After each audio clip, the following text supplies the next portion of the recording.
Welcome back to Les Schwab Tire Center's Outdoor GPS. It's time for Owin's Field Report, sponsored by Les Schwab Tire Centers. If you're like me and your sole focus is to chase steelhead at this time of year, we need water, okay? And that's been a big issue for the last couple of weeks with one of the longest stretches in January on record. I think it was 18 days that we went with no rain. The rivers have been nothing but low and clear for as long as any of us can remember. Now, can you still catch them? Sure.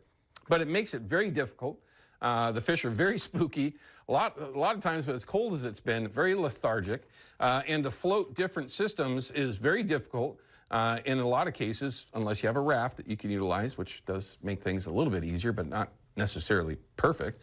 We were all looking forward to these river levels to bump. Well, they did bump, but the forecasts were nowhere near what reality turned out to be. Let's go ahead. We'll just start out with some of the big rivers that don't really mean a whole lot currently, but you can see there is a small bounce for the Columbia, and then we'll get to the Willamette. You'll see that there's another small bounce that we will be going through here the next day or so, although, no, that changed since yesterday. I think all of them have, and you're going to see that here in a second. So it leveled off. There was expected to be a little bit more of a bounce than just 6 inches there.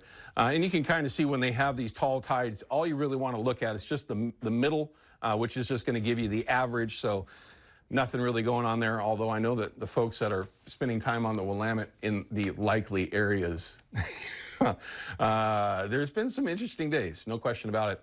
You can see here, this forecast on my home river was expected to get into the 15s at one point in time here in just the last couple of days, and that's obviously completely changed, is now going to be back down into those areas of very low and very clear in not too long. I mean, very, very shortly. By the end of the week, we're going to be back in those same conditions, and it doesn't look like there's going to be any real bounce for, geez, way too long. God, anyway. Hey, coastal systems, same thing. They got a shot of water. Guarantee you there's a bunch of fresh fish that are in the rivers all up and down the coast. When you get down into the Siletz area, more the mid-coast, there was a little bit more of a bounce.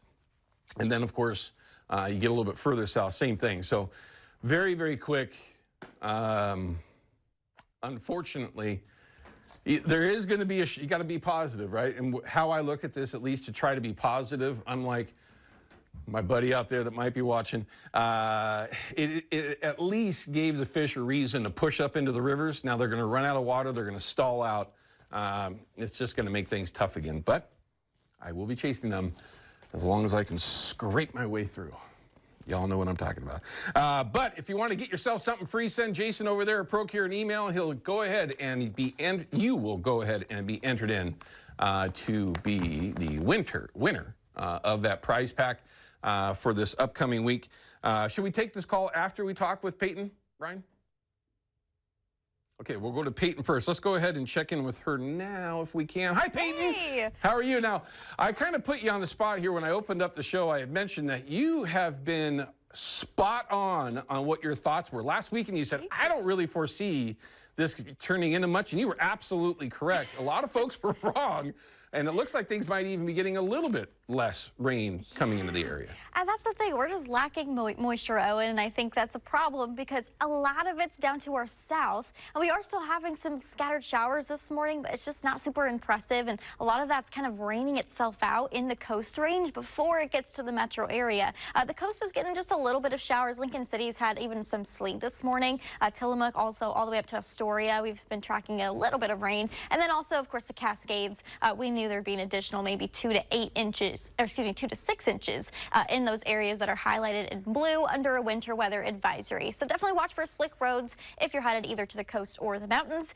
There's our area of low pressure. I mean, notice that it doesn't have a ton of clouds here on our radar, and that's just kind of reflective of it doesn't have moisture, and we really need that. Also, that westerly flow kind of prevents us from getting any kind of major snow event.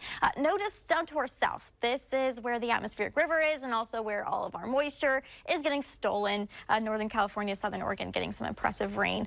So our forecast today, mixed snow showers and rain showers. Mainly rain. It's just so warm. We're not really expecting any impressive totals. Here's our snow forecast for the next 3 days. So 0.2 of an inch, elsewhere maybe 0.4, 0.3. So it's just not super impressive. That's enough to maybe coat your grass or maybe coat your car. The roads are going to be too warm to kind of pick up anything impressive. PM flurries for tomorrow. I think our main concern is those overnight hours, early morning when we finally do melt or get down to the 30s and 20s. That's when we could see some freezing. So expect some delays during the commute times. But other than that, the afternoons are warm. So not much to talk about. Owen, I mean, I hope Tuesday, Wednesday a little more impressive snow-wise. But at least today and tomorrow. Hopefully the snow will show up and maybe melt off a little bit and get some water in the rivers. But again, very good forecasting on your behalf there, Peyton. We appreciate it. Good. Have a good week, okay? You too. All right, let's go ahead and take a couple of calls. We've got Bruce, Stephen, and Phil. Let's start out with Bruce. Bruce is from one of the greatest places on the planet, Sauvie Island. It's not duck season, so I'll go ahead and say those words. I typically never say those words 4 months out of the year. But Bruce, it looks like you got a comment about barbed hooks. What's going on? Yeah, right, Owen. I thought after these new commissioners are on board now that it's... Go ahead, Bruce.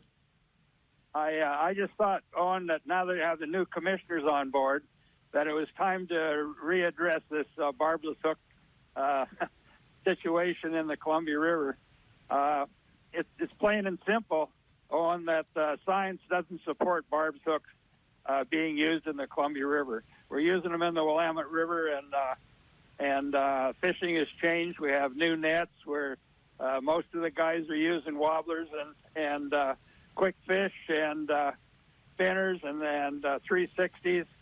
And I was able to talk to the director's secretary last Friday, and she got us on the agenda for the 14th of February at 8 o'clock, first thing in the morning, at the National Guard Armory on 33rd Street, just south of Marine Drive. And also, you can also sign up and do it on computer, which I'm not a computer guy. I'm a duck harvester.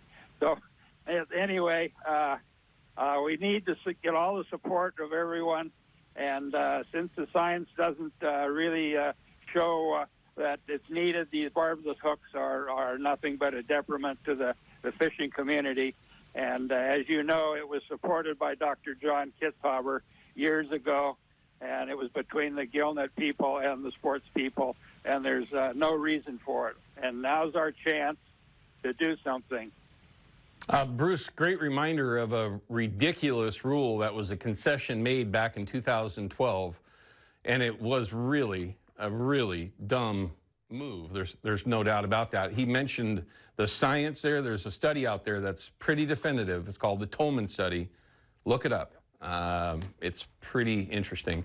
Bruce, thanks for the phone call, and one of these days when I grow up, sir, I hope that I can become your neighbor. Okay, Bruce, again, thanks for your phone call, sir. We appreciate it as always. I hope you had a good duck season, sir. It was an interesting one, to say the least. All right, let's cut to a break. When we come back, I'm going to have Mr. Don New from Hatchery and Wild right here with me. We're going to introduce you to the newest short film from Hatchery and Wild. It's all about broodstock programs, another thing that we have to implement everywhere. Hopefully, one day we can do that. We'll be back in just a couple of minutes. Outdoor GPS is brought to you by P-Line, because we fish, by Hawken Fishing, perfection in fishing gear, and by Haxton's Canvas and Upholstery, the trusted name of the Pacific Northwest.